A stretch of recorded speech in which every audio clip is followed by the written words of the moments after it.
Tambalan na!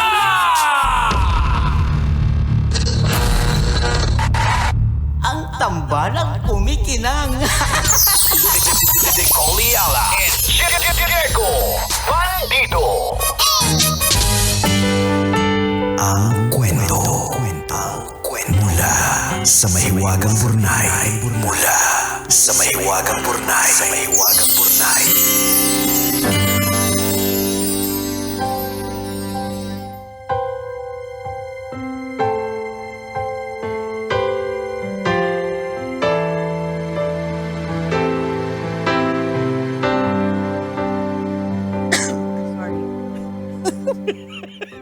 May ubo.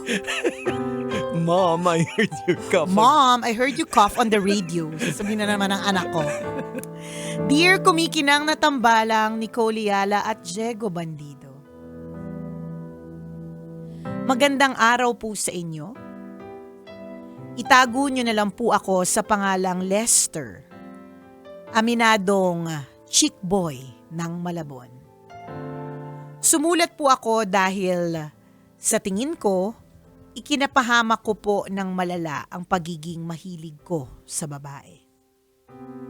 Nais ko po na makalabas na sana sa nakakatakot na sitwasyon ko ngayon. Baka po sakaling matulungan niyo ako at mabigyan ng payo. Hindi na po kasi ako makapag-isip ng maayos.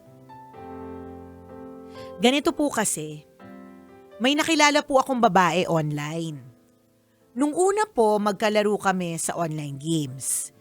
Nagkakwentuhan ng bahagya at enjoy ako dahil ang sarap kausap. Hindi ko na malayan na yung mga kwentuhan namin tungkol sa araw-araw na buhay ay nauwi sa mga mahaharot na usapan. Hanggang isang gabi, hiniling niya na ipakita ko daw sa kanya yung sa akin. Ay?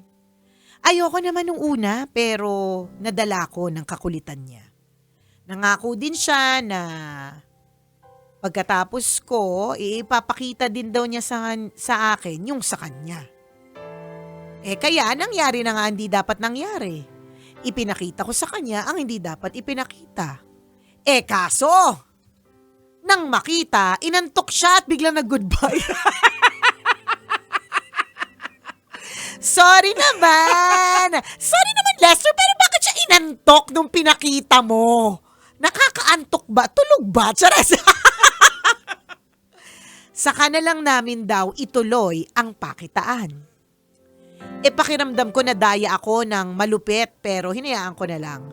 Nainis lang ako kasi siya na nga yung hindi tumupad sa usapan, siya pa yung deadma ng ilang araw. Nagulat pa nga ako nang bigla na lang mag-message.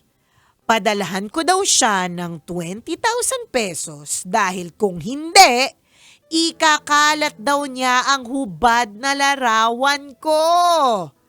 Sa takot ko, dali-dali kong pinadala yung inihingi niya. Akala ko, yun na ang una at huli. Nako. Every other day, humihingi siya ng pera. Kasabay ng paghingi ang pagbabanta na kapag hindi ako nagbigay, ikakalat niya ang picture ko. Naubos na po ang ipon ko. Nahingan ko na ang lahat ng mga kapatid ko. Nangungutang na ako ngayon sa mga malalapit na kaibigan. Ang dami ko nang naipadala pero hindi pa din siya tumitigil. Hindi ko na po alam kung saan ako kukuha ng pera at hindi ko po alam kung anong gagawin ko para makalabas sa sitwasyon ko ngayon. Tambalang kumikinang, ano po ang gagawin ko? Salamat po sa inyong payo. Ang inyong kumikinang na tagapakinig. Lester.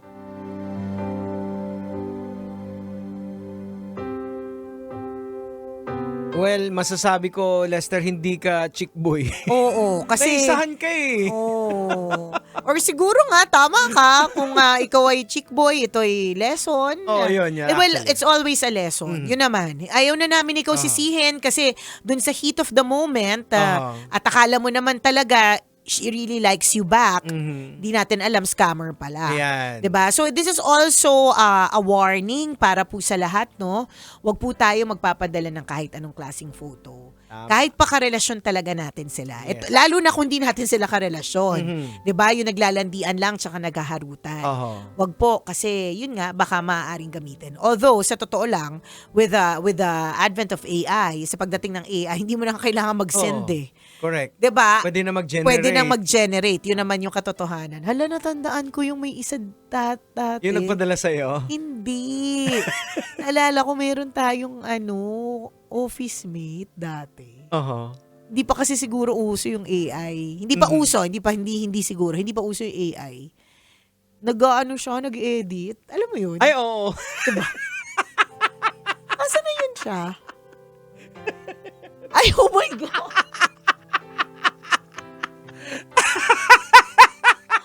Sorry naman! Sorry. Naalala ko lang. Sorry.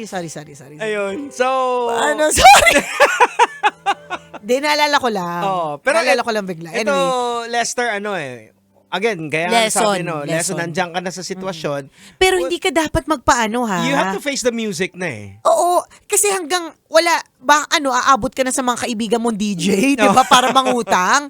Hindi na para ganun eh. Tsaka it's about timing nga. You have to face the music, tapos dalhin mo na to sa mga otoridad. Otoridad, Yan. correct. 'Di ba meron tayong Para tinatawag na cybercrime? Oo, para magkaroon ng entrapment. Correct, na, 'di ba? Kasi to eh. pwedeng matrace yan eh.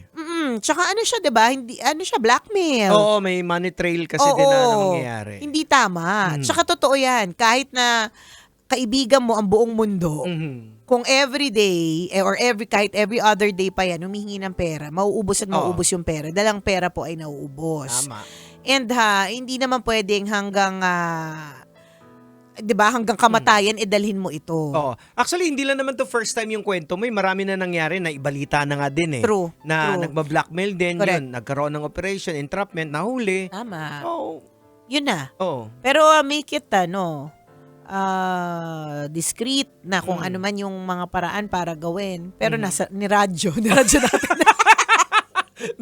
Make it discreet, pero niradyo na.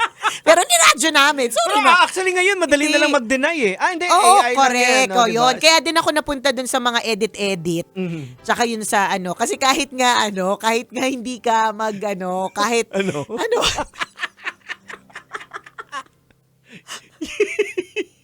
nawala na tuloy ako. Kahit hindi mag-ano. kahit sabihin niya na wala. Sorry na. Ano ba yan? Nawala tuloy ako sa sa trail of thought. Oh, yun. Yun. So, kahit i-deny mo, yan. Kahit basta, di ba, pwede na mag-edit ng anything online. Oo. Na kahit hindi ka expert ha. Like for example, natanda mo yung kapatid ko, yung anak ko nung nagpagupit siya, nagpa-shave siya ng 6'7". Oho. Meron siyang dahil uso sa mga bata nung 2025. Mhm. Kasi hindi ko na daw dapat binabanggit ng 6'7". Ngayon 2026 kasi Luma na siya. luma na daw siya. Feeling ko nga sa Spice Girls hindi pa luma eh. Yung pala yung 6'7" na nauso nung 2025, Wala, tapos na. luma na siya. Oo. So anyways, nag-picture ako ng 6'7". Ang suot niya talaga nun, naka-side view yun eh, yung bunso ko eh. Ang suot niya talaga nun, puting t-shirt lang. Mhm. Tapos nakita ko na yung Instagram, kaya na niyang mag-change ng damit mo. Pwede Okay. ngang, at Instagram, ibig sabihin, it's a feature. Oh, may AI na Oo, siya. hindi mo kailangan. Integrated na yung Correct, AI. integrated na siya. So, wala namang bayad po ang Instagram. Alam po natin yun. So, ibig sabihin, hindi mo kailangan magbayad ng app. Oho. Para lang makapag-edit. At ako na hindi naman ako napakagaling mag-edit, nung trinay ko lang yung AI app na yun, napalitan siya na naka-leather jacket. Naka-leather jacket siya. At mukha talagang naka-leather jacket siya.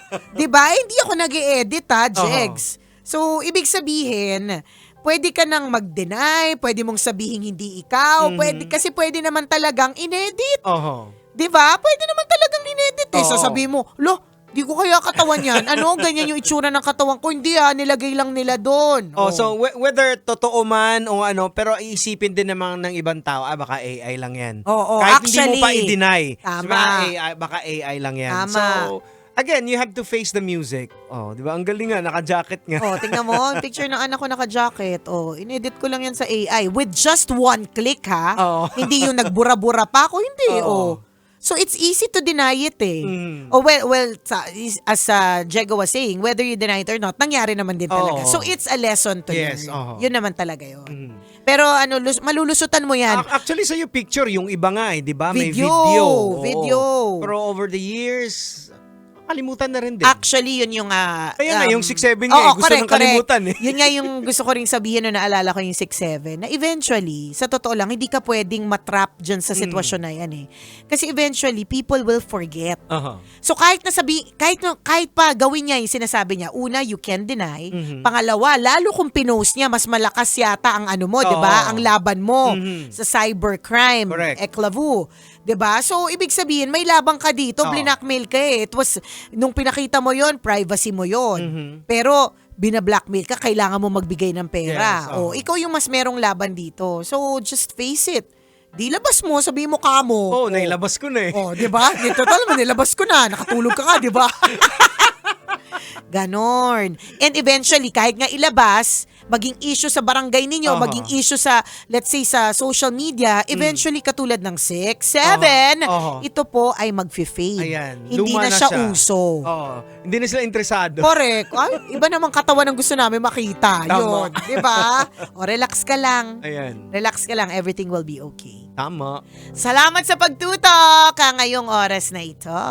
Hanggang dito na lang po muna ang tambalang kumikinang. Muli, ako pong kumikinang na ulo, Jego Bandido. At akong kumikinang ina mo, Nicole Liala. Kailangan pa bang i-memorize yan?